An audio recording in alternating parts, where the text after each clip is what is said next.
Je suis Élise, chargée de l'atelier de la restauration des cadres au musée d'Orsay.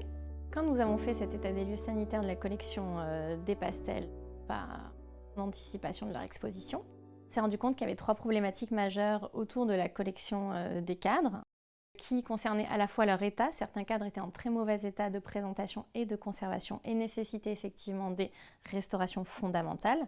Donc il y a 2 cadres qui ont été sélectionnés pour lesquels je suis intervenue. Du début de la restauration, de la consolidation à vraiment la restitution des ornements, la retouche et la dorure ou la couche picturale. On a eu aussi des cas où des cadres interviennent sur les œuvres, parfois on modifie la dimension, et donc ça engendre finalement des problématiques de remise en cadre, où il faut soit intégrer une Marie-Louise, revoir la dimension de la feuillure, ou repenser tout un système pour que l'œuvre soit présentée correctement et de manière sécuritaire dans son cadre. Et enfin, il y avait 5 pastels en tout pour lesquels le musée n'avait pas de cadre ou des cadres insatisfaisants et pour lesquels il a fallu mettre en place des projets de fabrication de nouveaux cadres.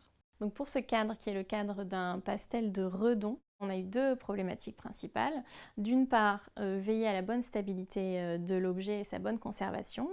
Ces premières opérations concernaient surtout des opérations de consolidation de la dorure qui présentaient plein de petites lacunes et le pourtour de ces lacunes en fait était soulevé et mobile, donc il a fallu d'abord consolider ces soulèvements et ensuite combler ces lacunes qui sont retouchées à la fin de l'intervention pour que les comblements soient finalement invisibles. Et donc la deuxième partie de l'intervention sur cet objet visait à améliorer les conditions de mise en cadre de l'œuvre. Et pour ce faire, il a fallu que je fabrique une Marie-Louise. Et donc une Marie-Louise, c'est comme un cadre dans le cadre qui vient redéfinir en fait la vue de l'œuvre, c'est-à-dire ce qu'on voit de l'œuvre lorsqu'elle est présentée.